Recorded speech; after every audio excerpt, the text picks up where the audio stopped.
Welcome to Run With It, Canada's running fitness and health program. On this month's episode, we have the Sports Doctor is In segment, so stay tuned for that. But first, let's go to my conversation with Aikay Vincent Oduoza about how he maintains a healthy lifestyle. Check this out. Joining me today is a very special guest, Aikay Vincent Oduoza, who is the founder of the Vincent Mark Law Practice, and he's here today to talk about his practice, his services he provides, and how does he maintain a healthy lifestyle. Welcome to the show. Thank you so much, Christine, and thank you for having me on your show. I'm very happy to be with you today. We would like to know, when did your passion start for law? Why did you want to become a lawyer? Okay, this is a long story back. So when I was ready to go to college back in Nigeria, I always wanted to study law, and the reason is because I believe that lawyers have many parts. They do all kinds of stuffs in all kinds of industries. So I wanted to have that diverse exposure, and that's what attracted me to law. But soon after graduation from the law school, I found I was attracted also to the financial services industry, which was quite booming in Nigeria at that time. So rather than go straight into law practice, I went into banking. And little did I know that the banking industry will keep me all the way for about 25 years. Wow. So I was in the banking industry for 25 years. I got to the level of probably second or third line in succession in a fairly big bank in Africa. And the job at that stage, at board level, became very stressful. And that led to my early retirement. I decided I didn't want to continue with very high-stress job. And that's how my interest in law was revived. And then as soon as I opted to join my family back here in Canada, I decided to challenge the bar exams in Canada. I didn't have to go to law school again, so I simply challenged the exams on my own, and luckily I passed. And then that's how Vincent Mark Law was born. Yes. Well, tell our viewers, was there a pivotal moment that you knew you wanted to be a lawyer? Yes, and this was again about 30 years ago, because my first call to the bar ever in any country was about 35 years ago in Nigeria. And that moment happened when my dad and a few extended family persons of his had issues to do with land contests. So they were fighting over land. Yes. I was a very little boy then.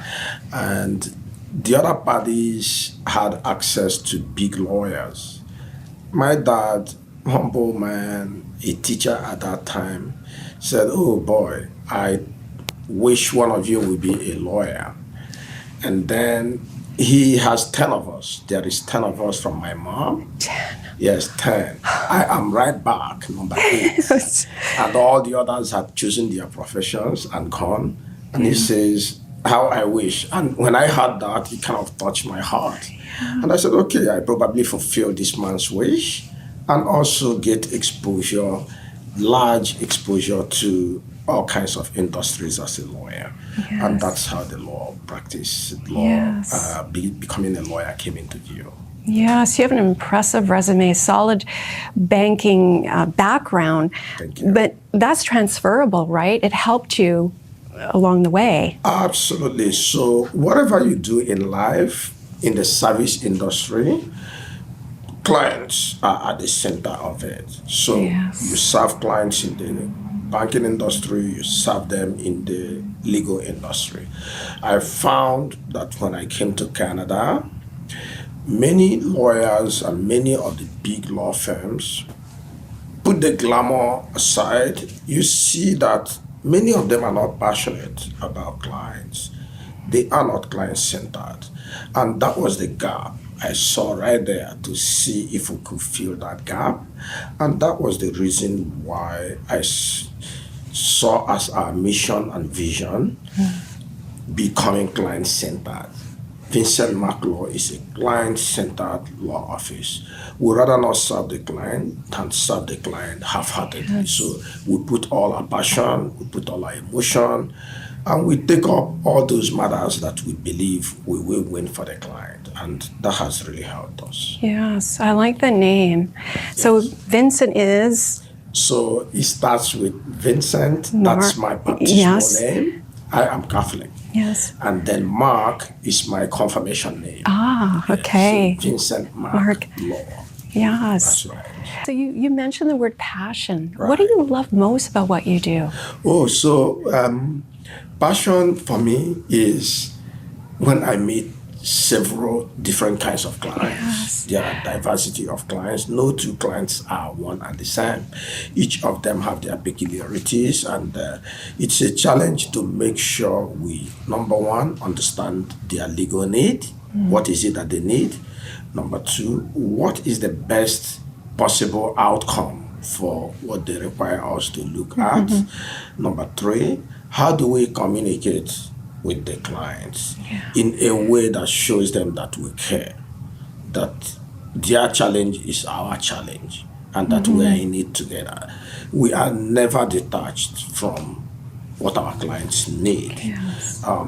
Yes, we win some, we also lose some, but we always like to celebrate with our clients when they win. We also empathize with them when we have not been able to win what they wanted to win. So that is the heart of the passion, putting ourselves in the shoes and in the position of the clients.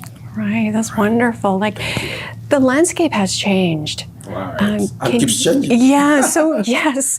But tell us, how has it affected, the landscape and real estate, perhaps? So that's a good question, Christine, because part of our vision in Vincent Mark Law is also to be innovative, to try to make sure we do things differently than they were done 10, 20 years ago.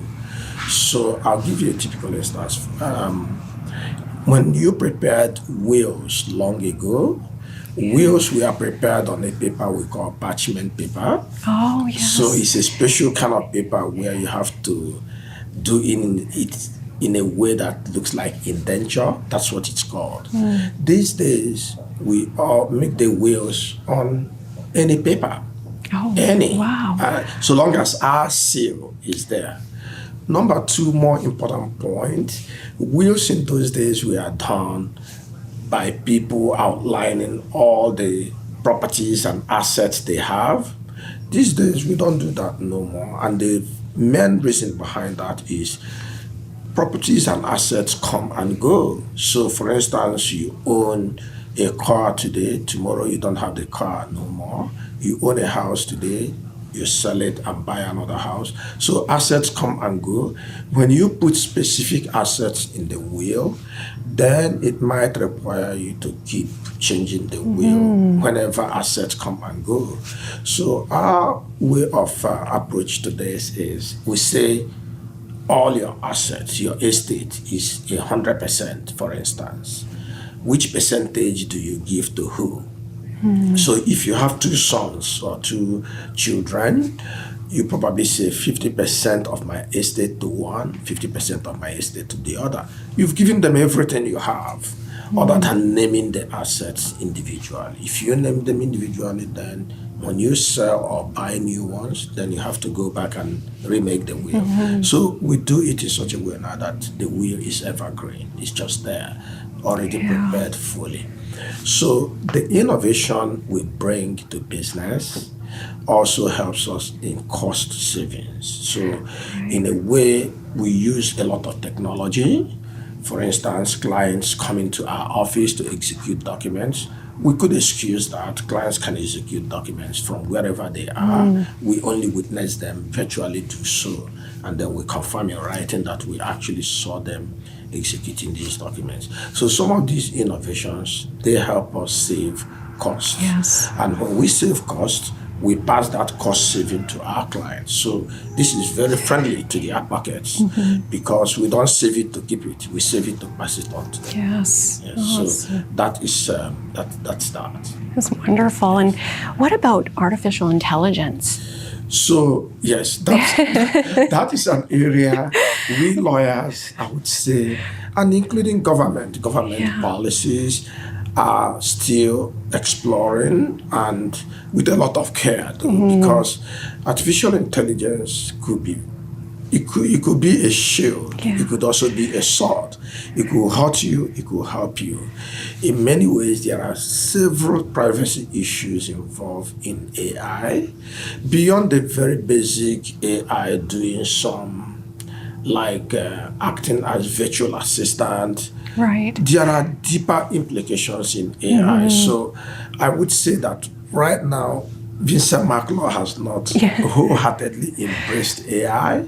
We may down the line, but we want to make sure we understand all the implications in introducing AI to our business. Yes. In any case, most of the documents we execute, we deal with for clients, be it lender-based documents. Say you want to take a mortgage and buy a property. Most times, the lenders insist, and rightly so, that the clients should interact with an actual lawyer, an actual person. They prefer what we call wet ink signature. So they want ink on paper before the lawyer. So those kind of introduce some limitations with AI, but with the innovation that keeps going on, I believe we will find a way to have AI play a role in our practice. Right. Like a tool. That's right. Yes. Like a tool. Yes. That's right, Christine. You're very active and you sit on many boards. Can you tell us about some of the boards? Oh, yeah. So what happens is, aside Vincent Mark Law, part of my personal objective is also to give back to society. So the boards I sit on are mostly for not-for-profit. If you take away one or two that I had started prior to starting my practice, almost all of them are not-for-profit. So we have African Music and Festival Association. So that association is the association that promotes African culture, African and tropical culture in Canada. This organization is backed by the federal government. Federal government gives a lot of grants. Provincial governments and also cities donate into this organization. And I acted as the board secretary, but then I had to step down from that role, but I'm still a board member. And then there is the Brian Tracy organization. Brian Tracy is a Canadian who became American. And he started a business speaking organization, an entity that goes around the world talking to people about effectiveness, personal effectiveness, business management, and all of that. So we have a franchise for that in Canada.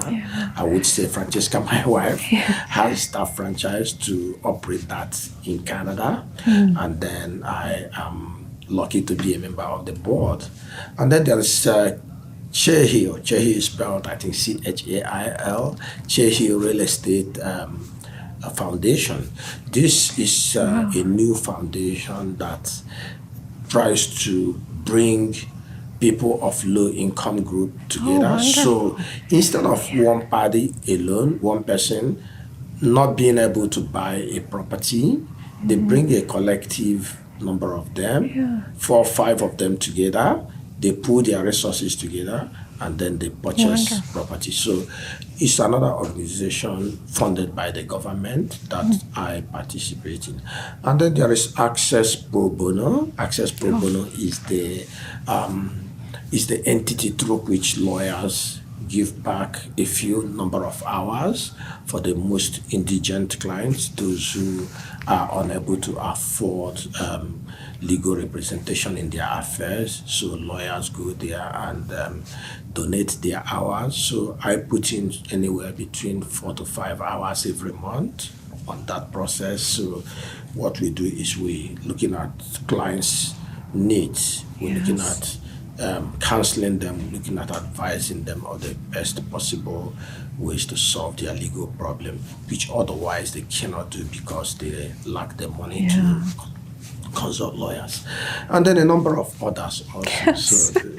So, It's like when I say the word active, is there a typical day, right, for you? I mean, it's, So, right from when I was a student, my day always started. I am an early riser, and then I go to bed very early.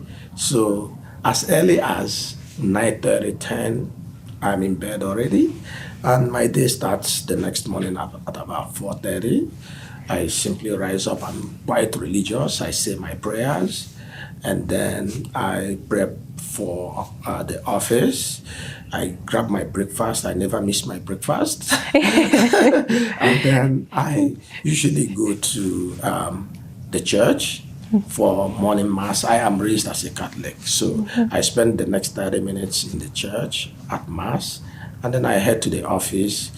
At the office, I try to make sure that every day I deliver between 6 and 8 hours.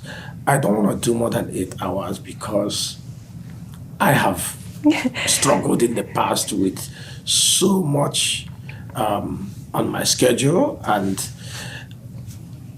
some of those brought stress to me in my work as a corporate banker, and I don't want that to repeat. So I try to make sure that I schedule my work in such a way that it gives me some freedom to get home anywhere between 4:30 and 5 p.m. to spend time with the family, and also 2 to 3 times in a week go to the gym. Yes. And then a little bit of coaching soccer for some little boys who live near my environment. So this is the way typically my life goes. And in between, I am lucky, I dash home for my lunch. So I have my breakfast at home, lunch, and my dinner. So it's really important to eat healthy, right? That is correct. And then my Yes. wife also encourages that. So that is very helpful. So you have that life-work balance. That is it. I would say that is it, yes. Because that was what was missing when I was in the business world, when I was in the banking industry. So much stress, so many meetings, so many packed schedules and all of that. As I started Vincent Mark Law, it was a deliberate effort to make sure that I stayed within the lane that would give me the work-life balance. Yes. And I'm finding it so far, and it's very good. That's wonderful. Now, you say you go to the gym twice a week, right? 2 to 3 times. And yes. So you do your weight training or what, That's right. I do a little bit of weightlifting. I try to exercise, especially the cardiovascular area. And then another day, 1 or 2 days in the week also, I go for a walk. Oh, and my wife also prefers that, so she and I can go together for a walk. Yeah, keeping it in the family. That is family right. fitness. Absolutely. Yes. Absolutely. For people who want to reach out to you for services, where can they go? So there are many pointers to Vincent Mark Law. We have a very robust website. It's www.vincentmarklaw.ca. So that's our website. And people can reach me by email. I encourage people to reach me directly. Yes. I don't screen my mails. And my email address is aikay@vincentmarklaw.ca. I also encourage people to talk to me personally on the phone.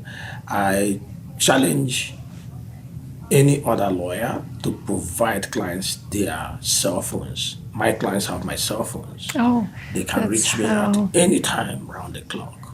They can reach me at any time. Many lawyers don't do that, but I give my clients my cell phone. So there are so many ways for clients to contact me. And if any of these fails, My assistant's details are also on the website. They can reach my assistant, and then that will come directly to me also. Yeah, you're keeping it very personal, like reachable, right? That's how you're different from Correct. other law practices. Correct. Correct. Is there anything else you'd like to add? Oh, so two important points. Number one, I couldn't exchange my present status, my present job, what I'm doing right now for anything else. I am very happy doing it. Each day I get up in the morning, I am whistling, I'm singing, I'm happy, I am prepared, and I look forward to coming to my job. That's one. Number two, I never ever take my clients for granted. Never. Whenever they contact me, I am there for them. I always answer. And one policy I have is if you call my phone or try to reach me, whether by email, text message, telephone, if you don't get me, the next possible opportunity, I will come back to you. And that usually does not exceed one business day. Yes. I must come back to you. So I love my clients, and my clients love me. So they keep spreading the word around. They keep talking about our office. It's a small office. We are not the biggest. We know from beginning we didn't want to be the biggest, but we want to be the best in terms of client attachment. So that is why our objective, our vision, our mission is all client-centered. Yes, and speaking of which, there's such a lovely, spacious office here. Thank you. So, Thank you. It's... So I can tell you about the office. When I was in the business world, in the banking, as an executive, as a director in the bank, I had a huge office. I got so used to it that even in my law practice, I didn't want to be packed into a space. So even though this costs a lot more, I am loving it. It's beautiful for me. You carry it so well and so passionate about what you do. And I want to thank you so much for your time so today. Much, Christine. Thank you. It's very nice to be with you. Yeah, Thank you. I likewise. appreciate it. Thank you. Thank you.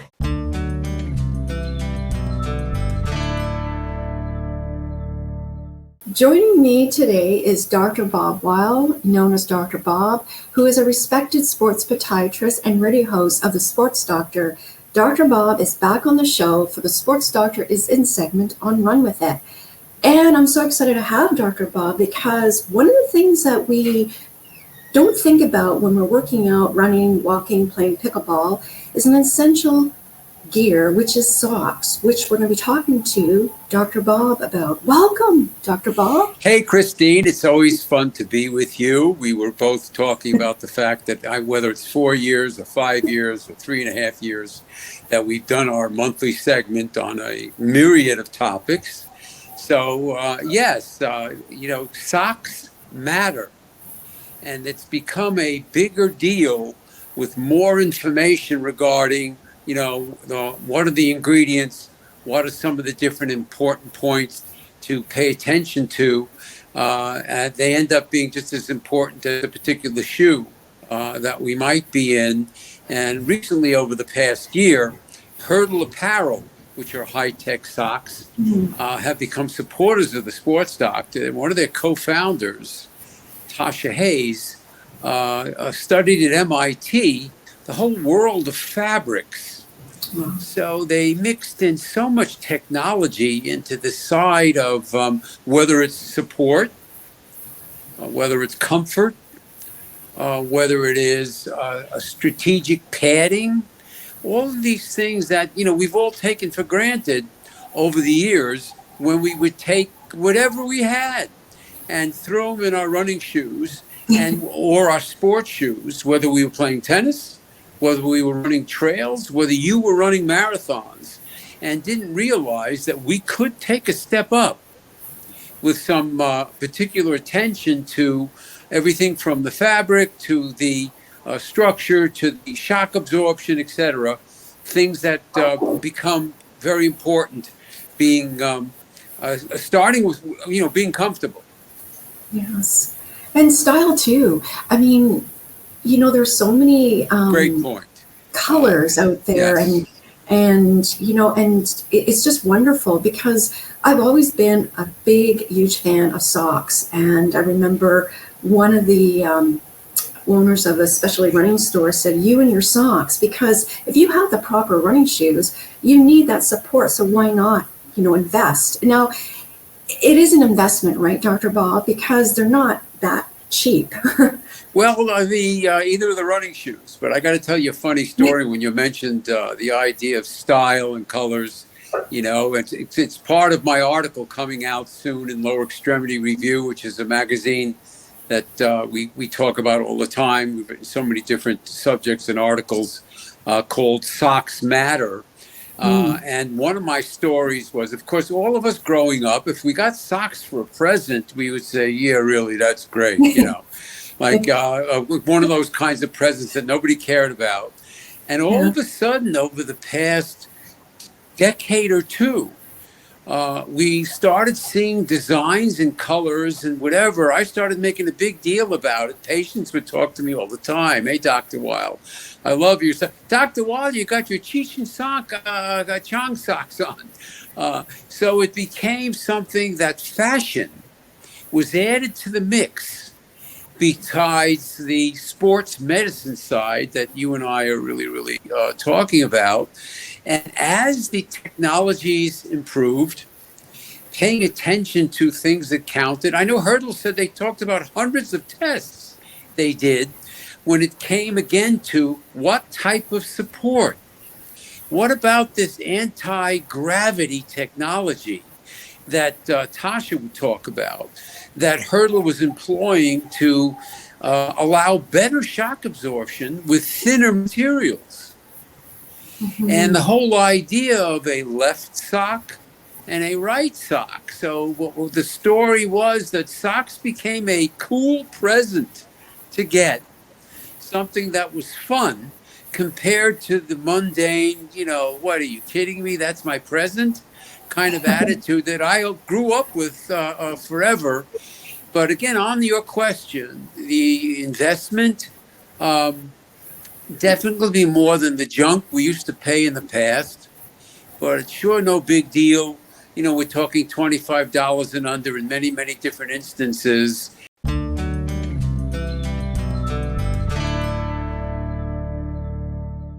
Thanks for watching. If you have a question or comment about today's episode, go to our website, runwithit.ca. Until next time, run with it.